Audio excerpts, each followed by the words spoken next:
पिता के घर में खेती उपजे अपना कर में। ये हमार प्रसंग बा, छोटा सा प्रसंग रही। राजा मरध्वज बेटा ताम्रध्वज के कहानी ओकरा में मिली रे बस।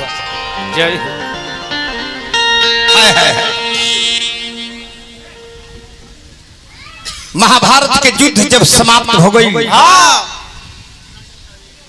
पांचों पांडव वेद व्यास जी के पहुंचल के व्यास बाबा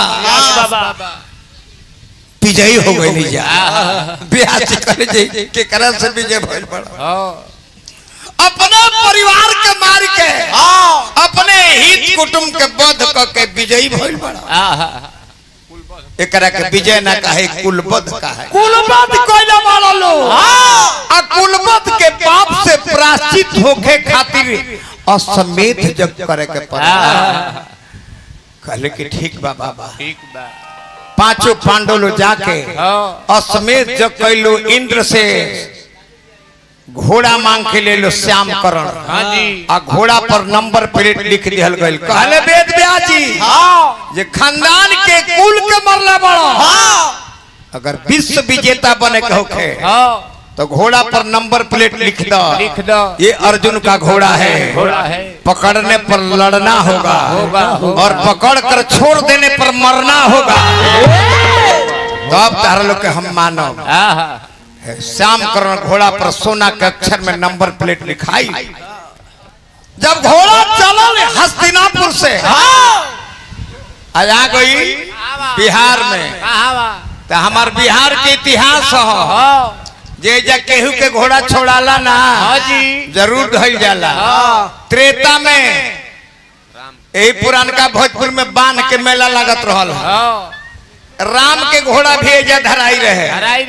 जहाँ बांध के मेला लागत रहे 40 बरस पहले पुरानका भोजपुर पोखरा पर। हाँ जी। द्वापर में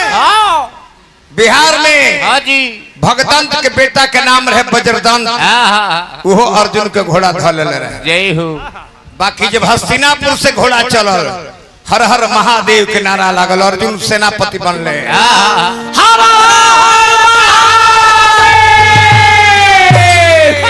अतले भइल वज्रदंत से भिड़ंत पर वज्रदंत से भिड़ंत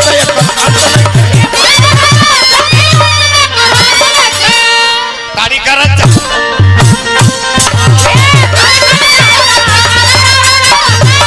तारी करत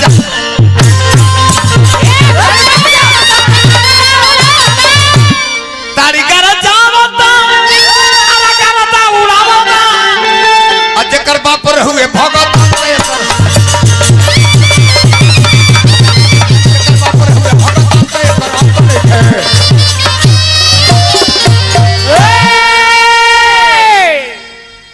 वज्रदंत तो युद्ध में हार गई।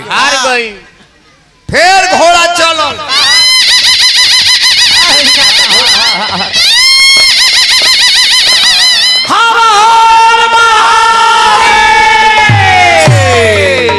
घोड़ा पहुंच गई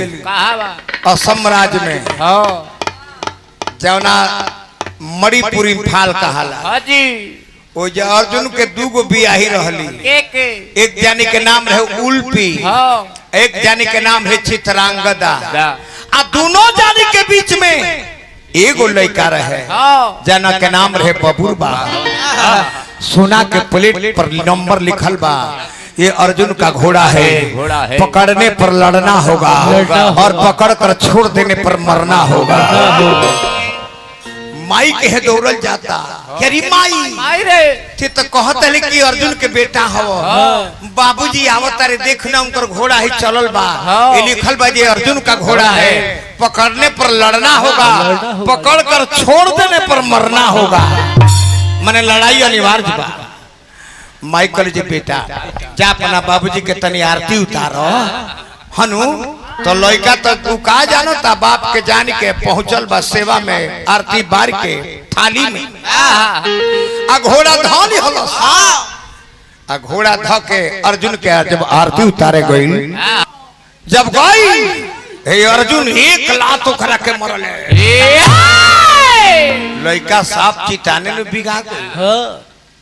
और अर्जुन खिसिया के बोलता रहे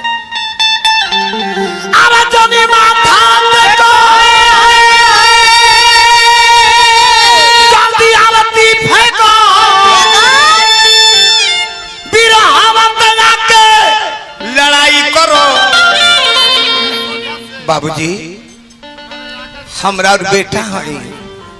हमर नाम बबुरवाहन है, हमरा स्वागत में आयल बने औलाद तीर तलवार में शुभ नहीं होता है, न कि ताली में आरती दिखा कर। हमरा आगा से या भागा तू हट जाना हो, हमरा आगा से या भागा तू हट जाना हो। अभी रहा वो तो जाके लड़ाई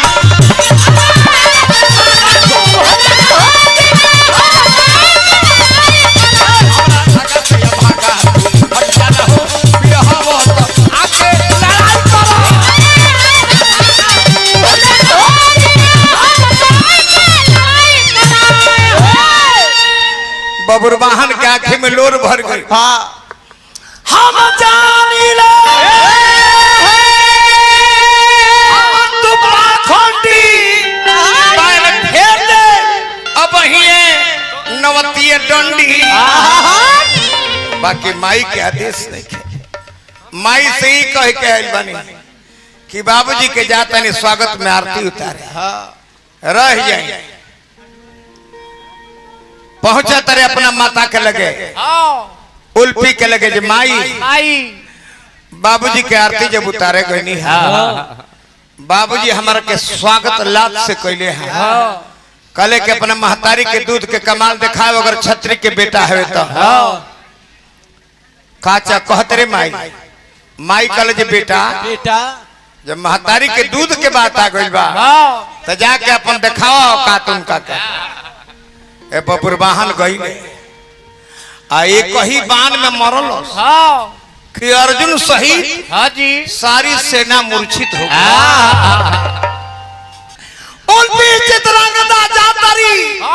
अपना बेटा के सामने कहता बाड़ी हाय हाय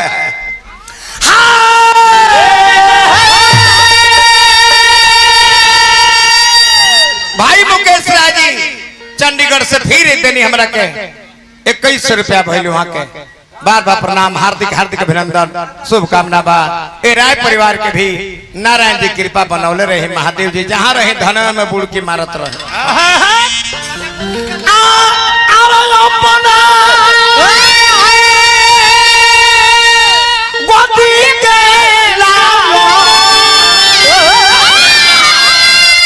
अरे भइलो सैया कर का बेटा राजा राजा करके पुकारिए दुलोरुआ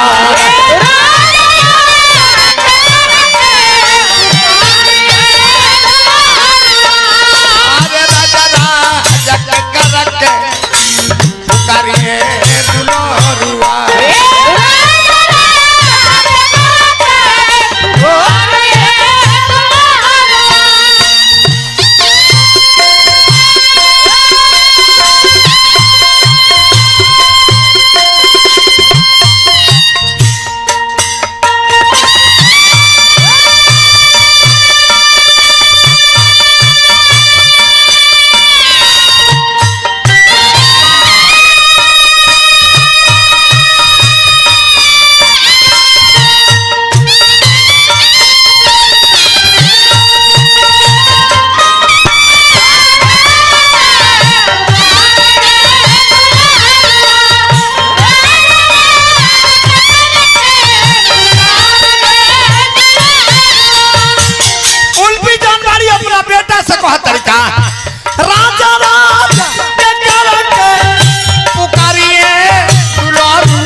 माई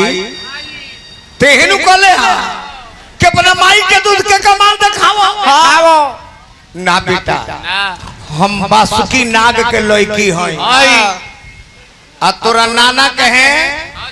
अमृत बा बाकी नाग लोक में तोरा जाए के पड़ी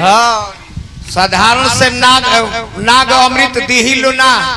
हो सकता तारा जा कोई युद्ध भी करे के पड़ी परी बबुरवाहन नाग लोक में गईले नाग लोक में जाके नागन संग युद्ध कैले आ युद्ध में हरा के अमृत कलश लेके अइले सेना और अर्जुन के अमृत पिया के जिंदा कैले तब भगवान कृष्ण से धर्मराज कहले कि हे बनवारी अब का कइल जाई कहले कि सेना में सेनापति बनावल जाला के ये सबसे वीर बहादुर होला अब तो अर्जुनों के बबुरवाहन हरा दिले बनो तब सेनापति बबुरवाहन के बनावल बबुरवाहन सेनापति बनल आ फिर घोड़ा छूटल हो जैसे गइल कहवा असम राज्य में एगो मोरंग देश बा एगो मोरंग देश बा जहां 15 साल पहले विदेशिया में गीत गवाई कि पिया मोइन पिया गइल मोरंग तरा मोरवा करे समोल पिया होना ले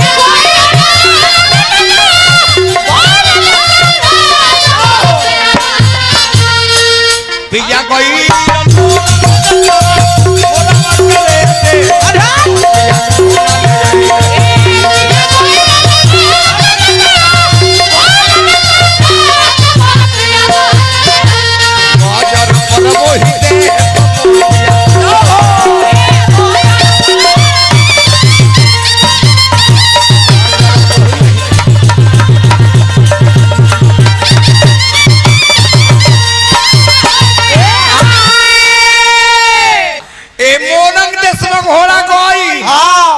राजा मोरध्वज के बेटा के 7 वर्ष की उम्र रहे ओकर नाम रहे ताम्रध्वज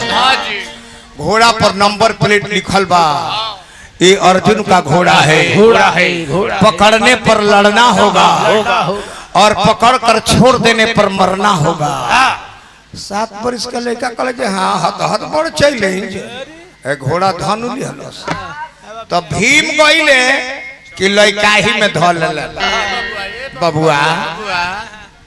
बच्चा घोड़ा लड़ाई वाला हो लड़कावा कहते कि तक हम मिठाई खाती धइले बानी तो चहले जे अटैचियस कानवा धके टांग ली हई देख चहले जे अटैचियस कानवा धके टांग ली तले भीम के डांड धके भीम के डांड धके फेड़ा में पानी चलो अरे भीम के डांड धके फेड़ा में पानी तो लगे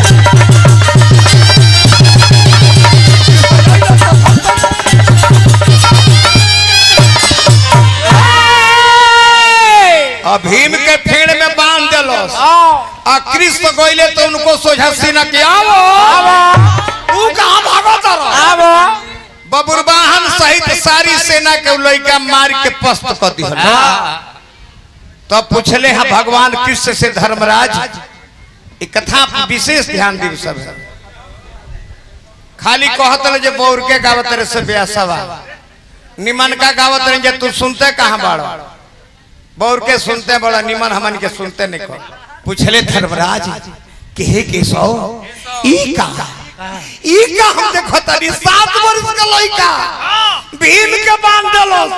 अर्जुन के मार देलस बबुरवाहन पेट को निये पड़ल बाड़े सेना सही हां जी तो भगवान कृष्ण कहले जी हे भैया पुरुष बलि नहीं होत है समय होत बलवान यही जा कहले हाँ कृष्ण भगवान धर्मराज से कि यही जा बैठ जाता नहीं सब कयान तो हो जाए बैठ जा यही जा अरे सब कयान तो हो जाए हो यही जा सबके अंत हो जाए मानल भी मध्यम हो गईले परल बड़े भहराई अर्जुन के अर्जुन सुन हो गईले जमाना कुंवरो कन्हाई हो यही जा सबके अंत हो जा सबके अंत हो जाए कृष्ण भगवान कहले कि सुनो सुनो अरे एकर बाप धर्मी हो एकर बाप धर्मी हो ए लड़का में कुछ नहीं थे तो कहली हम कैसे मानी ये 7 वर्ष के जन्म तुआ भीमों के मारने पूर्वाहनों के अर्जुनों के सब सेना के कहले थे बाढ़े पुत पिता के धर्म में खेती उपजे अपना एक बाप के धर्म हो माता के संस्कार हो ना मनमो चलो दिखाएंगे धर्मराज के ले गए कि चलो चलो ये राजा मुरध्वज के बेटा हो चलो देखो तनी कर बाप के हैं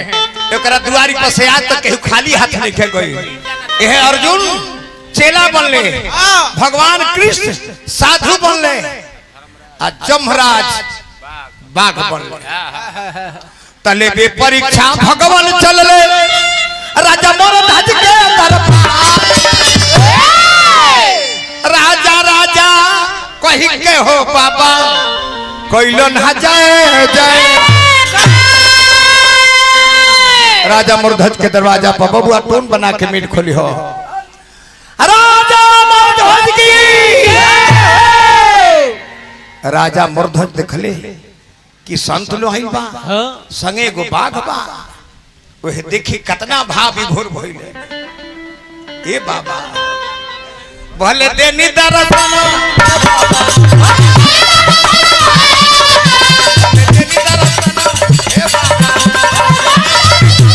भले देनी दर्शन आए बाबा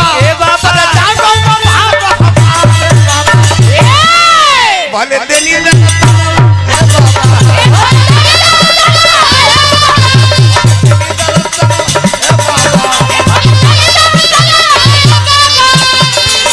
आई तीनों संत अलगल का कहे बानी चरण धोमाई सिंहासन पर चरण धोमाई सिंहासन पर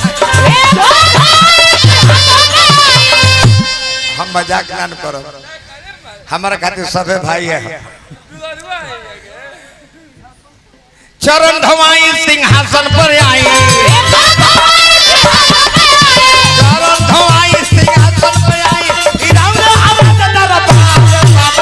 भले देनी आई बाबा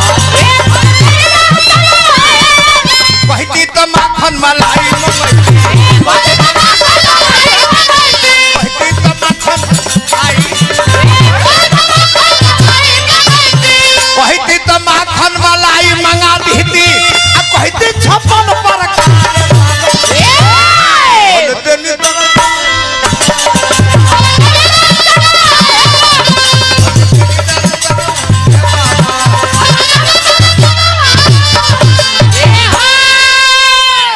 बाबा कहले जी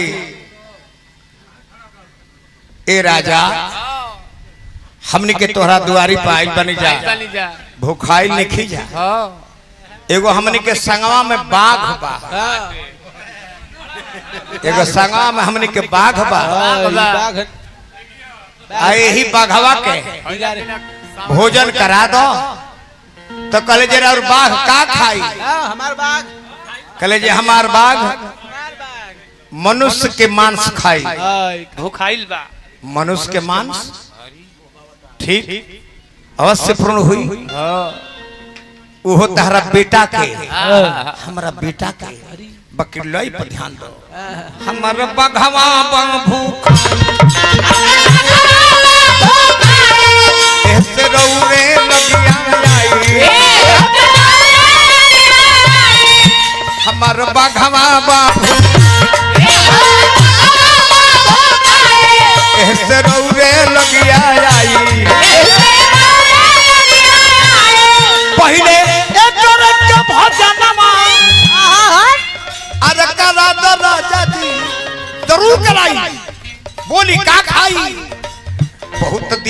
शेर भूखाई रौरे शरण में आई यही से कुछ बोलत नहीं खे हमरे पर दुखाई अपना लइका के बोलवाओ अपना लइका के बोलवाओ अपना लइका के बोलवाओ एगो आरा के मंगवाओ तो अपना लइका के बोलवाओ एगो आरा के मंगवाओ है ना एगो आरा के मंगवाओ अपना नत करो अपना लइका के बोलवाओ एगो आरा के मंगवाओ अब बीच में लइका के बैठाओ बीच में लइका के मुदैया सयारा चलवाओ दोनों धारा भारत का राजा जी ए बाबा बेटा सबका देह परम प्रिय स्वामी स्वामी हमार लइका हो बाकी लइका से पूछे के परी हमारा लइका के तन पर अधिकार नहीं थे जाते रे राजा मूर्धज अपना बेटा ताम्रध्वज के के रे बेटा आज एगो संत के सत्कार करे के बा आ संत कह बाघ आइल बा आ संत के बाघ कहते जे तहरा बेटा के मांस खाई ए बेटा का अपना शरीर के दान दे सकता रहो लइका कहले जे बाबूजी हम तो तर गई नहीं दोनों हाथ में लड्डू ये माटी के नासुर शरीर हो आग में जर जाई जल में कहीं सर जाई लोग घृणा करी दुर्गंध देवे लगी हम भाग्य कैसन उज्जवल कि माता पिता के वचन रह जाता अतिथि के सत्कार हो जाता बाबूजी ले चली हमरा के बाकी ताम्रध्वज कौना भाव में कहले कौना भाव में कहते रहे कि अब काला दिन रातिया खाती अरे राखिया पंतनवा बदनवा हमर न सबर हो ए बाबूजी बदनवा हमर न सबर हो अरे जान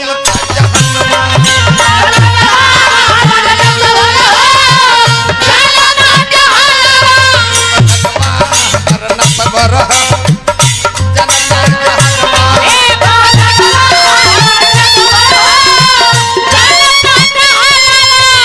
आग में जर जाई चाहे सर जाई कतही जल में घृणा करी है लोग दुर्गंध पी कुछ में माता पिता के वचन रह जाई करी है शेर भोजनवा बदनवा हमर न सबर हो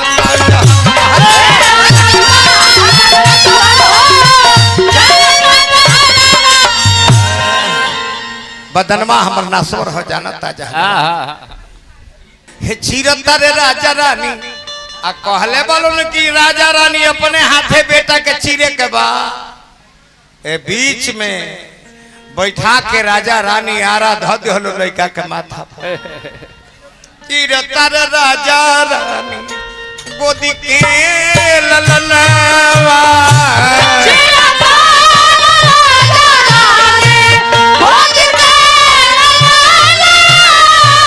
चिरतार राजा रानी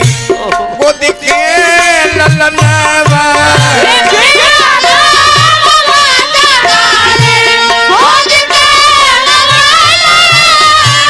लड़का के चीर के अलग कई दिहले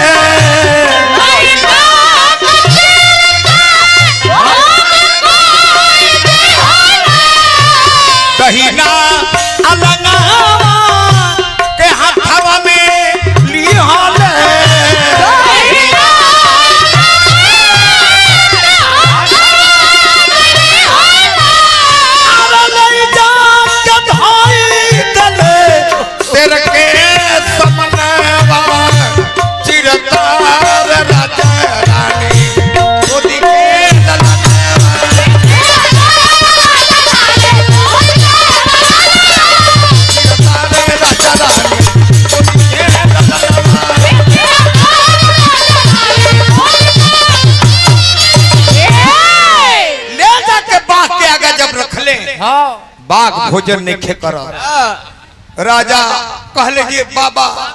अब तो बेटा के चीर के रवा सामने रख देनी, अब राउल बाघ कहे नहीं खे खा। कहले कि राजा हमर बाघ भोजन करी कब? जब तहर बेटा जिंदा होके आई अब 5 गो थाली में भोजन हमनी के बैठी जा, 3 गो और 2 गो तू, 5 एगो खाली थाली छोड़ दो। वो में तहर बेटा जब खाना खाए बैठी तबे हमार बाघ खाई। रानी पिंगला कहते जी काहे से बोलते नहीं महाराज, हम अपना बेटा के चीर के ओकरा मांस रे बाबा क्या गडल ले बनी आ कहते जी तहर बेटा बैठी तब खाई। हां रानी जा महल से बाहर दरवाजा पर अपना बेटा के आवाज लगावो। है जा तारी आंखी में लोर भर के बेटा ताम्रधार सुन सुनिए लल्लन तनी हमरो बचन जल्दी आवो किया के बाबा लो के भोजन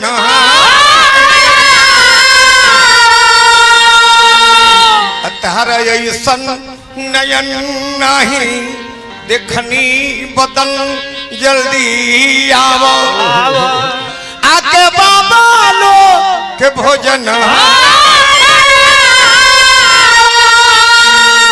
आकाश से बेटा ताम्रधर दौड़ल आयल माई कहे के आवाज दिलू हम माता कहली कि बेटा धन ई परीक्षा आज लिहलो द्वापर युग हो,